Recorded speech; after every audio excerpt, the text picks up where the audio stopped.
안녕하세요. 정신분석해드립니다. 컨버그의 인격장애와 성도착에서의 공격성 살펴보고 있는데요. 오늘은 12장입니다. 후반부 되겠습니다. 전반부 내용이 우리가 정상적인 발달 과정 속에서 어떻게 정체성이 형성되는가, 그 과정 속에서 내사의 과정이 있고 동일시의 과정이 있다고 설명을 했습니다. 자, 정상적인 발달 과정뿐만 아니라 정신증적인 과정도 있지요. 거기는 정신증적인 내사가 있고 투사적 동일시 이런 과정이 있는데, 자, 요거 정상적인 발달 과정과 그 다음에 정신증적인 발달 과정이 이렇게 나눠지는 그 중요한 초점이 뭐냐면, 정상적인 발달 과정에서는 나와 너 사이 경계가 딱 처지지요. 자기 대상과 대상 표상이, 자기 표상과 대상 표상이 분화가 되는 거죠. 그러니까 나와 엄마가 이렇게 서로 분화가 돼서 나라는 독립된 개체, 인격, 주체가 만들어지는 거. 요건 정상적인 발달 과정에서 이루어지는 산물입니다. 근데 이게 정신증적인 내사라든지 정신증적인 동일시 과정으로 이렇게 잘못 이렇게 발달이 진행이 되어지면 나와 너, 대상 표상과 자기 표상이 분화가 안 되어지죠. 다시 이 아이가 엄마라는 품으로 들어가서 엄마하고, 좋은 엄마하고 재융합하려고 그러지요. 그러면서 어떻게 합니까? 주체로서 자기는 죽어버리게 됩니다. 그러니까 자기는 없어지고 사라지게 되고 나와 너 사이 경계가 허물어지면서 정체성 혼란의 문제가 오는 거거든요. 자, 요럴 때 굉장히 불안하겠죠. 혼란스럽겠죠. 이러면서 이제 정신분열증이라든지 정신증의 문제들이 생기기 시작하는데, 여기 이제 나와 너 사이가 경계가 처지느냐 안 처지느냐, 요게 그것을 가르는 중요한 분기점이 될 수가 있습니다. 그거에 대한 설명을 했다면, 오늘은 이제 구체적인 사례를 통해서 요거를 한번 살펴보도록 하겠습니다. 이 여자분 N이라는 환자인데 사례가 좀 깁니다. 그래서 제가 투사적 동일시가 나오는 부분하고 정신증적인 내사가 나오는 그 부분만 몇 개만 추려서 제가 설명을 한번 해보도록 하겠습니다. 자, 이 N이라는 여자분요, 굉장히 젊고 20대 초반의 매력적인 여성입니다. 근데 이 여자분 다양한 신체 증상을 호소를 합니다. 그래서 병원에서 검사를 해보면 기질적인 근거는 없어요. 그러니까 심리적인 문제라는 얘기죠. 자, 이 여자분 부모는 잘 보살펴 주었습니다. 수용적이었고요. 뭐가 살짝 통제하는 쪽이었지만, 아버지는 좀 더 수동적이었지만 잘 보살펴준 가정 환경에서 컸습니다. 그리고 또 애는 아주 성실한 학생이었고요. 직장 생활도 잘합니다. 책임감 있게 자신의 직책을 잘 수행해 나가는 그런 분이었는데, 이 문제가 보이기 시작한 거는 3명의 남동생 중에 1명이 결혼하고 나서부터 이 분화의 문제가 생기는 거지요. 이게 분리의 문제가 생기는 때인 겁니다. 여기서부터 이제 문제가 생기기 시작한 거예요. 그래서 이게 처음에 이 컨버그에 온 게 아니라 다른 정신과 의사한테 이렇게 진단받고 분석받으면서 잘 안 돼서 다시 이렇게 컨버그한테 넘어온 거거든요. 이 환자를 이제 이렇게 분석하는 과정이 여기서 나옵니다. 자, 컨버그하고 상담할 때 이 상담 회기 중에서 이 여자분요, 자신의 몸 안에 흐르는 에너지에 관해서 이야기를 합니다. 자신의 몸에 이 흐르는 에너지는요, 이 척추를 관통해서 머리로 흘러간 다음 몸 바깥으로 나갔는데, 이러한 에너지의 이동이 차단되어서 자기가 지금 이런 다양한 신체 증상이 있다고 이렇게 설명을 합니다. 이 망상적인 사고하고 환각적인 경험이죠. 정신분열증의 특징이기도 합니다. 자, 이런 때 이 여자분 감각적 인지적 혼란이 어떤 정동적 혼란보다 우세하구나, 그리고 이 여자분 정신분열증이구나, 이렇게 정확하게 우리 컨버그가 진단을 했습니다. 자, 이 컨버그가 이 여자분의 얘기를 들으면서 이러한 그 에너지 흐름의 이야기가 자신과 외적 현실과의 사이에 있던 경계가 허물어졌다는 느낌을 이렇게 표현하는 건 아닌가, 이렇게 하면서 컨버그가 분석을 합니다. 그러니까 내 몸 안의 에너지가 바깥으로 흘러나가지요. 근데 이 이야기가 단순한 에너지의 이야기가 아니라 나와 너 사이의 경계가 허물어져서 같이 융합하려는 그런 경계가 허물어졌다는 느낌을 이 여자가 이렇게 표현하는 거, 상징적으로 은유적으로 표현하는 게 아닌가, 이렇게 생각을 합니다. 자, 이 여자분 자신의 몸속을 흘러다니는 에너지를 설명할 때 성애적인 분위기를 띠고 유혹적인 태도를 보이면서 컨버그를 좀 더 이렇게 성애적으로 쳐다봅니다. 이게 노출증적으로 자신의 몸을 드러내 보이기도 합니다. 자, 이러면서 또 동시에 심한 불안과 초조감을 드러내거든요. 그러니까 융합을 향해서 갈 때 그런 성애적인 분위기, 융합하려는, 재융합하려는 그런 것들을 표현함과 동시에 융합하면 나는 없어지니까 불안하고 또 초조하지요. 그런 것들이 다 같이 이렇게 보여주기 시작합니다. 자, 요 여자분 이제 투사적 동일시가 어떤 장면에서 나오느냐면요. 자, 이 여자분은요, 분석가에게, 컨버그에게 성적인 느낌을 가져본 적이 없다고 얘기를 합니다. 그리고 자신에게 성적인 느낌과 관련된 질문을 분석가가 하는 것은 자신을 향한 유혹적인 성적 공격을 의미한다고 얘기를 합니다. 컴버그 그런 적 없거든요. 그냥 분석가로서 질문하는데 이 여자가 지금 자기 스스로 성적인 욕망, 융합하고 싶은 욕망을 분석가가 갖고 있다고 지금 투사하는 거죠. 그러면서 이 자기를 네가 나를 이렇게 성애적으로 성적인 질문을 하는 것은 네가 나를 성적으로 어떻게 해보고 싶어서 나를 이렇게 공격하는 거라고 유혹하는 거라고 이렇게 그 여자가 이렇게 망상적으로 생각을 하는 거거든요. 이 여자분은 분석가를 어떻게 보냐면 자신을 성적으로 유혹하는 아버지로 봅니다. 그리고 자신의 딸을 강간하고 싶은 자신의 소망을 위장하고 있는 그런 아버지로 보고 그렇게 분석가를 보는 거예요.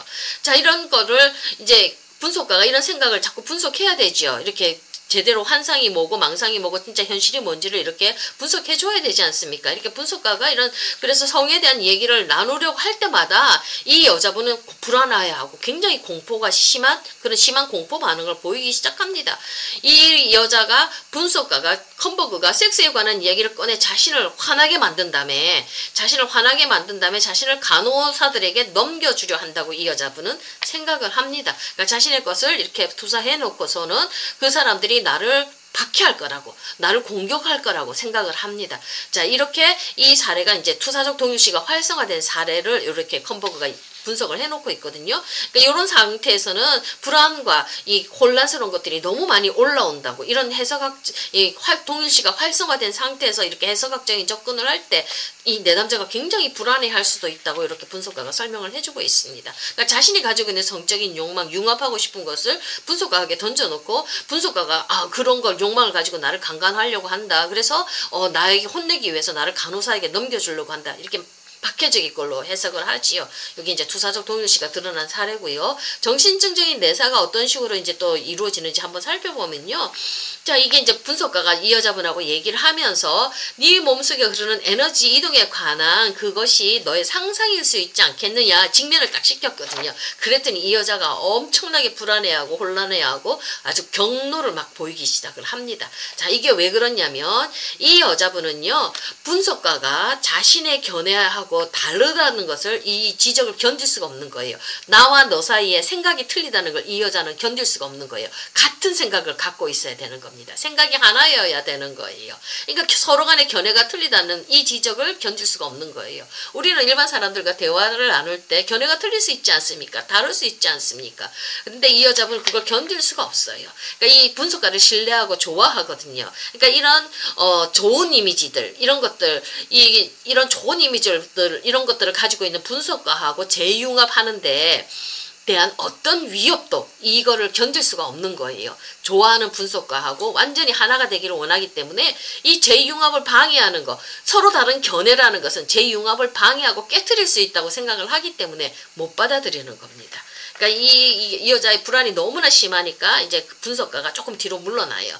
그래서 이제 환자의 이야기를 그냥 잘 들어주는 걸로, 그러니까 분석해 들어가지 않고 잘 들어주고 중립적이고 자애로운 이런 관찰자의 입장에서 이 여자를 돌봐주기 시작합니다. 그러면서 이제 이 여자는 서서히 조금 회복되거든요. 그리고 성애적인 행동과 경로 의심도 조금씩 줄어들기 시작합니다. 직접적으로 이 심한 사람들에게 직접적으로 해석하지 않는다는 얘기거든요. 자, 두 번째 이제 정신증적인 내사 과정을 보면, 자, 이 여자분은요 상담 회기의 대부분을 간호사들과 옛날 처음 그 S 박사라는 사람이 있습니다. 그 사람들이 자기를 부당하게 처우했던 것들로 막 굉장히 비난하는 걸로 비판하는 것들로 많은 시간을 채우기 시작합니다. 자, 이런 불만들은요 이 병원이라는 이 병원에서 이루어지는 통제와 억압을 병원이 바로 이런 통제와 억압을 위한 가학적인 기관이고 이게 바로 부모의 이미지하고 같이 이렇게 연결이 되어지는 거죠. 그러니까 분석가가 무식한 간호사들과 의사들에게 자신을 넘겨주는 가학적인 부모라는 걸로 이렇게 얘기를 합니다.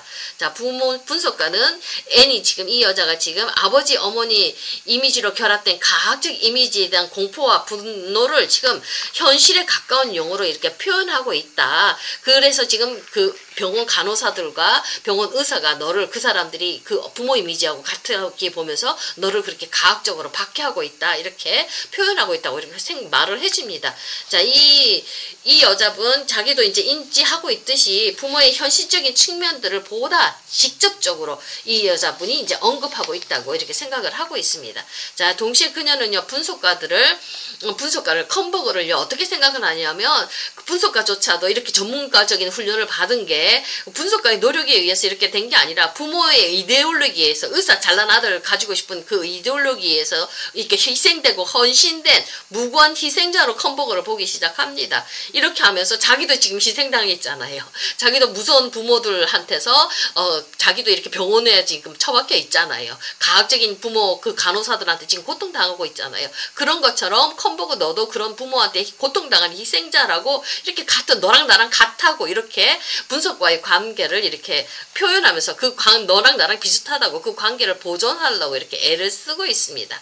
자, 이 여자분은요 분석가를 병원의 의료진들과는 다른 사람으로 묘사하면서 희생당한 사람으로 묘사하면서 분석과와 좋은 관계를 유지해 나가려고 합니다. 그러니까 그녀의 부모가 가졌던 똑같은 측면을 갖고 있다는 사실을 분석가가 그런 나쁜 측면을 가지고 가학적인 측면을 가지고 있다는 사실을 인식하지 않으려고 어떻게 하든지 분석가하고 나하고 같다는 거, 희생당한 사람이라는 거, 그 이미지를 같이 가지려고 이렇게 재융합하려고 이 여자분이 그렇게 얘기를 합니다. 그러니까 분석가하고 이 여자분 사이에서 어떤 경계선이 없죠. 너랑 나랑 같아. 분석가의 좋은 점에 자꾸 자기를 융합시키려는 그런 과정들이 보여지고 있습니다. 이게 정신증적인 내사라는 겁니다. 자, 그리고 또 하나 세 번째는요. 이제 분석가 이 여자분 많이 이제 치료가 됐습니다. 이제 사회로 복귀해야 되잖아요. 그래서 사회 복귀 프로그램을 이렇게 시행하려고 하니까 이 여자분 분석가를 막 비난하기 시작합니다.